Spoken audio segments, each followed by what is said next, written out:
Daniel. Oui, moi? Ah, ok.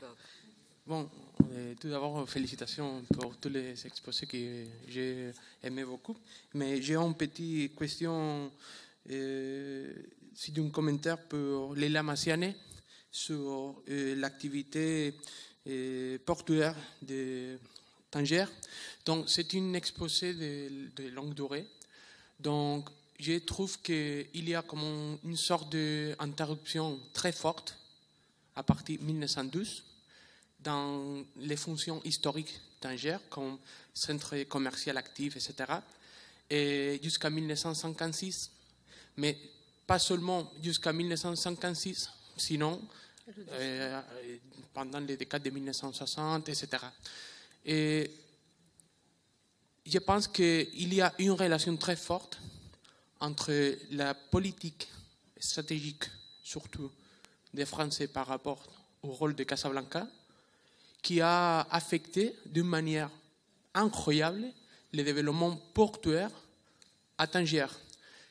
Il y a des documentations que j'ai trouvées chez les archives diplomatiques de Nantes, dont il parle clairement, c'est l'administration, c'est les consuls français à Tanger, qui parle qui n'a pas aucun intérêt dans son développement fort, puissant, du port de Tanger. C'est la concurrence, surtout pour Gibraltar, c'était Oran, comme port charbonnier, etc., mais surtout le Casablanca. Et je ne sais pas si on peut considérer, et c'est la question, que pendant tous les protectorats, les ports de Tanger est, déplacé pour une sorte de port seulement pour le trafic de passagers, etc., parce que l'activité portuaire, en commercial en général, c'est très faible. Merci. Oui, j'adhère parfaitement à ce que tu viens de dire, Daniel. C'est vrai qu'avec l'instauration du protectorat français au Maroc, les choses vont être très très compliquées pour le résident général, le maréchal Lyautey. Donc dès le départ, il ne savait pas où placer le grand port du Maroc. Il y a eu une double enquête économique et technique.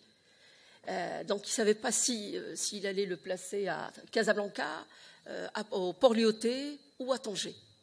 Mais finalement, la commission, qui a travaillé durement pendant quelques mois, a décidé de construire le grand port moderne du Maroc à Casablanca. C'était une décision. En plus, ils ont opté pour ce qu'on appelle la concentration portuaire. Ils avaient déjà eu affaire aux problèmes occasionnés par l'éparpillement des crédits en France, donc ils ne voulaient pas reproduire les problèmes qu'ils ont rencontrés en France au Maroc. Donc ils ont opté pour la concentration portuaire, c'est-à-dire concentrer pratiquement tous les crédits sur le port de Casablanca pour plusieurs raisons. Premièrement, la richesse de l'arrière-pays.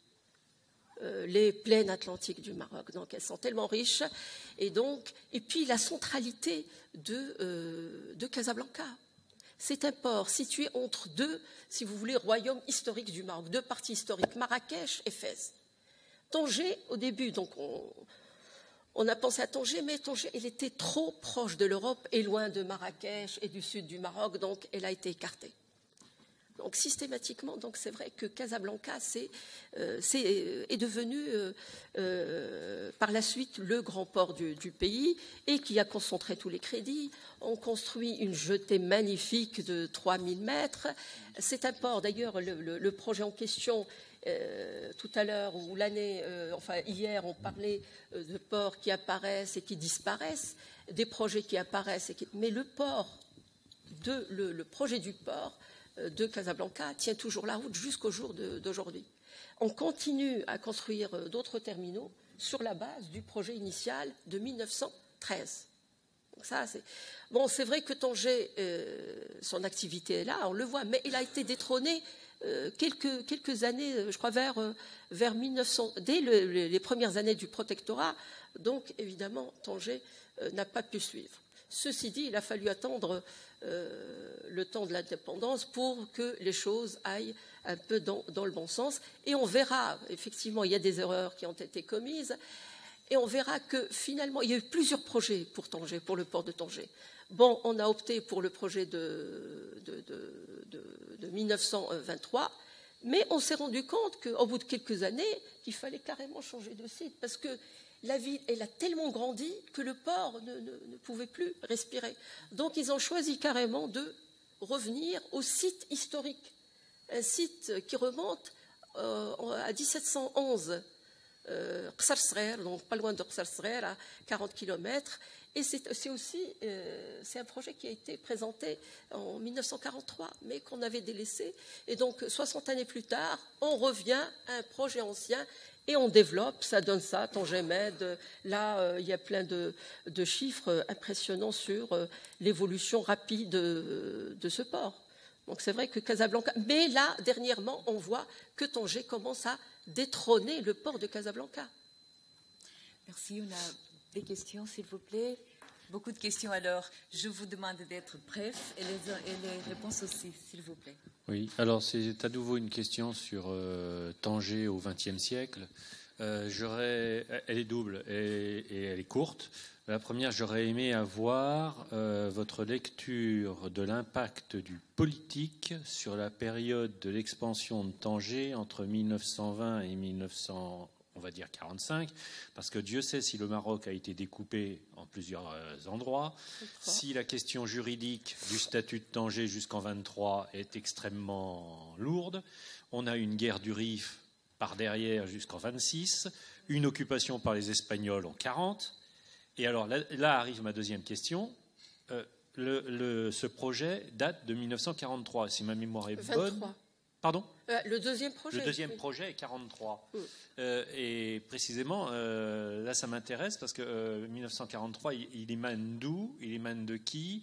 De l'administration espagnole qui s'était emparée de Tanger à l'époque, des environs du sultan à cette époque-là. Qui est à l'origine de ce deuxième projet ? Voilà, la question est en deux morceaux. Et je vous remercie. Donc, c'est vrai que le port de Tanger a joué un grand rôle lors de la guerre du Rif, comme on sait, qui a duré 6 ans, de 1921 à 1926. Donc, c'est à travers le port de Tanger qu'on compterait tout le ravitaillement pour, évidemment, contrecarrer la révolution rifaine. Donc, il a joué un rôle important, évidemment, dans une communication de 20 minutes. On ne peut pas s'atteler longtemps sur ces questions-là.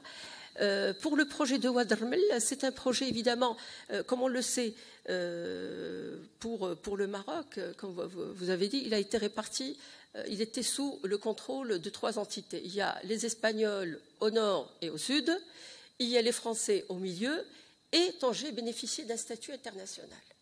Donc il y avait tellement de convoitises que tout le monde trouvait sa place dans le port de Tanger. Donc, mais le sultan, symboliquement, c'est lui qui signait tous les daïrs.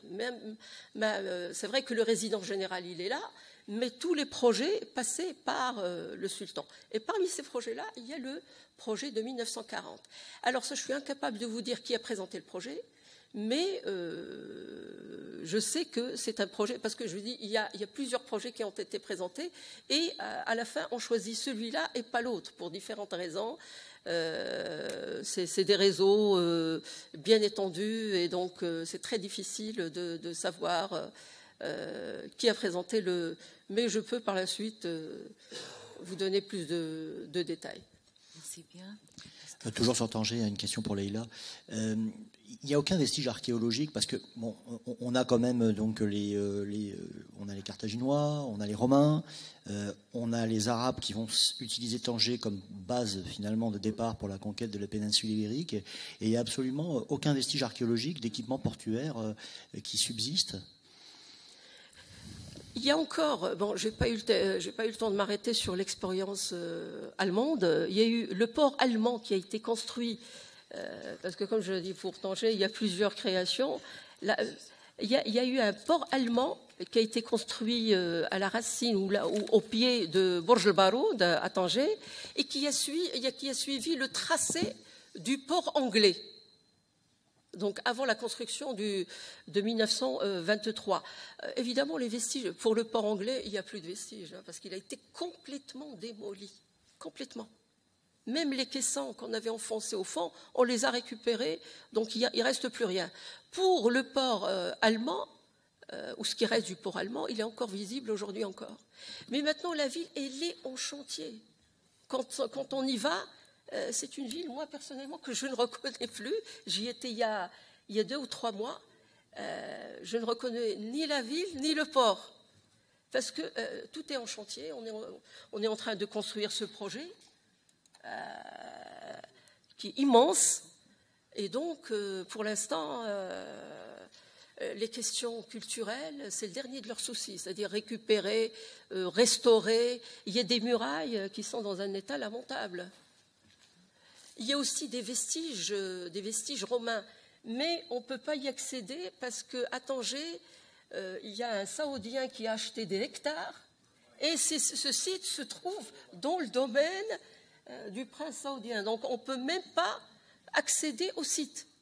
Donc finalement, comme je dis, la question du patrimoine littoral, fortification, elle est délaissée. Et donc on attend. Aujourd'hui, c'est un jour d'élection au Maroc. On verra si à partir de demain, les choses vont prendre le bon sens du côté du patrimoine et de la culture. Eh bien, Guy, je crois que vous avez déjà demandé. Es una cuestión para Fernando Suárez. Quisiera verificar con el ejemplo de la ría de Arosa cómo funciona el modelo que dimos varias veces, la iniciativa del poder político, el arzobispo de Santiago o el cabildo de los canónigos de la catedral. Los mercaderes de Santiago o mercaderes del primer puerto y después de Carril. Y también los técnicos que van a construir. Son albañiles que tienen conocimiento, se van a oír a los capitanes de navío que conocen el río y la ría y cómo ese conjunto puede ponerse en marcha. Respecto de la iniciativa, efectivamente, ese traslado que son muertes anunciadas, ¿no? Desde Padrón a Carril, a Pontecesures y de Pontecesures a Carril, depende de la iniciativa política y de las limitaciones que impone el mantener el puerto siempre dentro del ámbito de la jurisdicción arzobispal. Carril era la última villa de la isla de Arosa, de la ría de Arosa, que pertenecía a la jurisdicción del arzobispo. Por eso, cuando fue necesario sustituir Pontecesures por otro puerto más abierto, más en la ría, se eligió Carril, que era la última posibilidad. Vilagarcía, que será una elección ya del siglo XIX, para entonces ya se habían suprimido los señoríos. Ya no había ese problema. Pero no se optó antes por Vilagarcía o por Villajuán, donde ahora mismo está el puerto de Vilagarcía, que no está en Vilagarcía, que está en Villajuán, porque no pertenecían a la jurisdicción del arzobispo. Y por lo tanto el arzobispo se negaba a que el puerto que servía, que venía con las naves de trigo, etcétera, que el arzobispo y el cabildo compraban, desembarcasen en un puerto que no fuese de su señorío jurisdiccional. Eso por una parte, tanto del arzobispo como del cabildo en sede vacante, ¿no? La segunda parte, los comerciantes son comerciantes de la ciudad de Santiago, que se establecen primero en Pontecesures, donde siguen manteniendo sus almacenes, y aun cuando el puerto, las actividades portuarias se trasladan a Carril, los comerciantes siguen siendo comerciantes de Santiago que tienen sus almacenes en Pontecesures, pero que se surten a través de Carril, generalmente trasladando las mercancías en barcazas de hasta unas 50 toneladas más o menos por el río con marea alta hasta Pontecesures. O sea, no trasladan los almacenes a Carril, sino que siguen teniéndolos en Pontecesures. Luego, con la construcción de la vía ferroviaria se utilizará también el tren, pero aún con la construcción de la vía ferroviaria siguen prefiriendo la vía fluvial. Y por último, respecto de los obreros, En Carril se construye un muelle y un espolón por iniciativa del gobierno.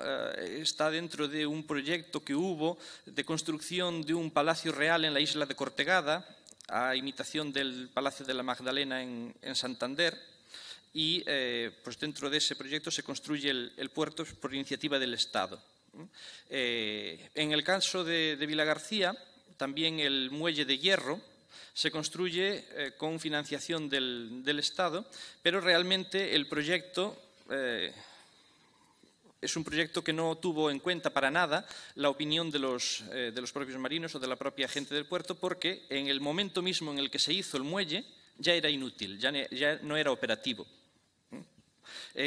Justo cuando se inaugura, solo con marea alta se podían atracar barcos al fondo de los 400 metros. O sea que era un muelle que se hizo, que costó muchísimo, inútil prácticamente, y que solo servía para que las parejas de Vilagarcía pues paseasen prácticamente.